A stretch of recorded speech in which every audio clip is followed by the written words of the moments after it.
Kemudian apa? Beliau itu sambil heran-heran beliau keluar. Lalu pada saat itu tidak lama daripada itu ada salah satu sahabat yang diutus oleh Rasulullah SAW. Beliau bernama Dihyal Kalbi. Kemudian apa? Dihyal Kalbi itu menghadap Raja Hirokal. Kemudian apa? Assalamualaikum. Waalaikumsalam. Saya adalah utusan daripada baginda Nabi Muhammad SAW. Ini adalah surat untuk engkau. Kalau suratnya Rasulullah itu memang ada apa namanya khotam, ada stempel khusus ya, yaitu Rasulullah SAW. Apa kata suratnya itu berisikan? Surat ini memang sekarang masih ada, yaitu di pemerintahan Inggris. Memang para arkeolog mengatakan bahwasanya surat ini betul memang dari Nabi Muhammad untuk Hirokal pada saat itu. Kurang lebih isinya modelnya begini. Wahai Hirokal, aku adalah Muhammad utusan Allah Subhanahu wa taala. Maka kalian berimanlah kepada Allah sebagaimana aku beriman kepada Allah. Sembahlah Allah, la tusyrik billah. Jangan sampai kalian menyekutukan Allah. Maka Allah akan memuliakan engkau. Demi Allah, kalau kamu masuk Islam, maka Allah akan memberikan kamu pahala 2 kali. Sebab ahli kitab itu kalau masuk Islam, dia akan diberi pahala 2 kali. Maka pada saat itu rajanya itu gemeter sekali. Waduh, ini betul ini. Ditanyakanlah ciri-cirinya Nabi Muhammad, ciri-cirinya begini, ciri-cirinya begini, badannya begini, apa segala macam. Semua ciri-cirinya beliau berkata, inilah Nabi memang yang betul-betul aku tunggu. Beliau mendapatkan informasi dari Dihyal Kalbi, kemudian baru saja dia mendapatkan informasi daripada Abu Sufyan. Abu Sufyan pada saat itu belum masuk Islam. Tapi Dihyal Kalbi ini salah satu sahabat yang sudah masuk Islam. Maka pada saat itu gemeter namanya Hirokal tersebut. Maka pada saat itu Hirokal mengatakan asyhadu alla ilaha illallah wa asyhadu anna muhammadar rasulullah. Nih, Hirokal sudah masuk Islam. Maka Hirokal ini mengambil surat tersebut, kemudian apa? Dipanggillah salah satu tokoh gereja. Jadi gereja itu ada pendeta-pendeta, di atasnya pendeta itu ada namanya Safatir. Nah, Safatir inilah orang yang memiliki kebijakan, memiliki keputusan yang diikut daripada pendeta-pendeta itu. Kalau pendetanya itu ustadznya, kalau ini kiainya barangkali begitu ya. Nah, nggak tahu ini, coba nanti ditanya di samping itu ya. Nah, Safatir ini kemudian apa? Kemudian membaca suratnya, kemudian apa? Ini memang Nabi yang kita tunggu. Ternyata Safatir ini luar biasa.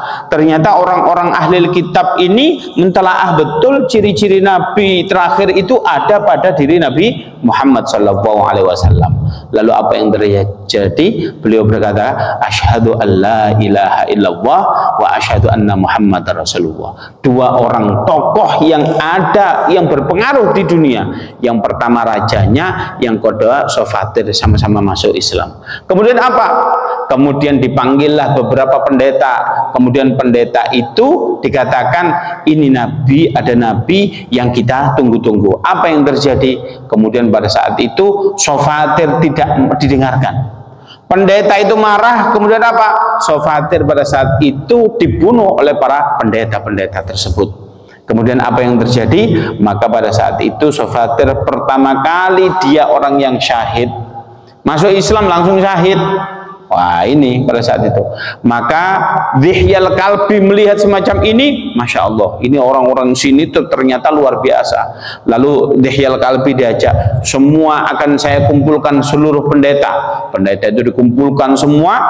Pada saat itu raja mengatakan semacam ini, masukkan dia suatu ruangan, maka satu pendeta engkau intai dengan satu prajurit. Lek dek neko-neko belahi siji-siji. Wah, ngoten ini pendetanya ini. Pada saat itu lalu apa yang terjadi? Beliau berkata, asyhadu alla ilaha illallah wa asyhadu anna muhammadar rasulullah. Diungkap kembali syahadatnya ini agar supaya para pendeta tahu.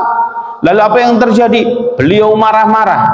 beliau ini apa, pendeta-pendeta ini marah-marah, sampai bilang ke Dihyal Kalbi, ini sofatir saja tidak didengarkan.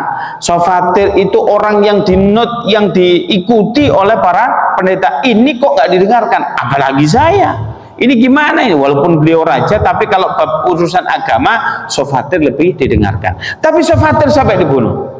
Lalu pada saat itu semua orang bergejolak, pendeta di situ tidak ada yang menerima. Pada saat itu beliau itu dibisiki oleh salah satu orang, ini gimana ini? Kalau kita ini tetap bertahan dengan bersyahadat kepada Allah dan mengakui bahwasanya baginda Nabi Muhammad itu adalah Rasulnya Allah, maka apa? Maka ini akan bergejolak, maka orang-orang ini akan berontak kepada kita. Kemudian Hirukal tadi berkata semacam ini, "Ndah, aku tadi ngetes kalian saja. Kalian ini murtad nggak dari agama nenek moyang kita?" Akan begitu. Jadi dites saja, diprank katanya Hirukal tadi. "Oh ya, saya pikir kamu itu sudah murtad seperti halnya Sofatir tadi." Kemudian sudah pergi. Kemudian Raja Hirukal ini berkata kepada Dihyal Kalbi, "Dihyal Kalbi, aku tadi ngomong semacam itu agar supaya apa? Agar supaya mereka tenang. Nanti aku akan membuat strategi bagaimana caranya mereka masuk Islam." Maka dikatakan di dalam sirah, ternyata raja ini kepencut dengan duniawi, sehingga lebih milih duniawi daripada membela agama Islam. Pada saat itu disampaikan kepada Dihyal Kalbi, ini ada sepeti emas, sampaikan kepada Rasulullah, maka nanti ini hadiah, insya Allah yang di sini urusan saya deh, begitu. Nah, kemudian disampaikan kepada Rasulullah, dan Rasulullah berkata bahwasanya Hirukal ini adalah orang yang zaman dulu namanya fasik. Fasik itu lebih mengutamakan duniawi daripada ukhrawi, daripada akhirat. Maka pada saat itu Rasulullah sudah tidak ngurusi yang namanya Hirukal tadi. Hirukal belum tentu dia masuk Islam, atau bahkan dia sudah masuk Islam tetapi dia murtad kembali, atau dia itu tidak ikna dengan tidak lebih mengutamakan duniawinya daripada baginda Nabi Muhammad SAW dengan Allah Subhanahu wa Ta'ala. Maka itulah sejarahnya. Kalau dulu seandainya Hirukal ini sama seperti Sofatir, maka Eropa itu jauh lebih Islami daripada yang di Indonesia. Mungkin NU dengan Muhammadiyah itu lahirnya di sana, bukan di Indonesia ini ya. Jamaah terbesar di dunia itu kan NU, begitu ya. Nah, kalau di Eropa mungkin karena rajanya nggak jadi masuk Islam, ya wes, ya keadaannya semacam itu. Alhamdulillah ada hikmahnya juga. Nah, itulah cerita tentang Hirukal. Di sini dikatakan oleh Abu Sufyan. Abu Sufyan itu fi hadisin tawil, di hadis yang sangat panjang itu dalam kisah Hirukal dikatakan di sini, qala Hirukal famada ya'murukum, yakni Nabi sallallahu alaihi wasallam. Begitu juga pertanyaan ini ditanyakan oleh Hirukal tadi. Apa yang kamu tanyakan, apa yang diperintahkan oleh baginda Nabi Muhammad SAW kepadamu? Qala Abu Sufyan. Abu Sufyan berkata, apa yang diperintahkan oleh Nabi? Qala qultu yaqul ubudullah wahdahu la tusyriku bihi syai'a. Sembahlah Allah dan jangan menyekutukan. Kita akan membahas yang pertama, sembahlah Allah. Yang kedua, wala tusyriku bihi syai'an. Jangan engkau mensekutukan Allah dengan segala hal. Berarti yang pertama kita bahas tentang ubudullah. Berarti apa? Sembahlah Allah. Menyembah Allah Subhanahu wa Ta'ala itu dengan cara bagaimana? Yang pertama, as-sholah, sholat. Jadi ada perkataan as-sholatu lidzikri, sholat itu untuk mengingat Allah Subhanahu wa Ta'ala. Ada sebagian orang yang meyakini atau salah yakin atau gagal paham mengatakan sholat itu untuk eling kepada Allah. Jagongan, Kang gak sholat sama ini gak sholat. Loh, sik dilut. Loh, lahnya apa? Lah aku mau sholat. Bukannya sholat itu lidzikir, sholat itu kanggo eling kepada Allah. Saya sudah eling. Bukan begitu. Rasulullah menjelaskan apa? Shollu kama ra'aitumuni usolli. Hei kalian, sholatlah kalian, sembahlah Allah Subhanahu wa Ta'ala seperti halnya kalian melihat sholatku. Kita kan hidup tidak zamannya Rasulullah. Kita itu hidup setelah wafatnya Rasulullah, bahkan 14 abad yang lalu. Ini bagaimana kita ini bisa melihat sholatnya Rasulullah SAW? Ya kita harus belajar.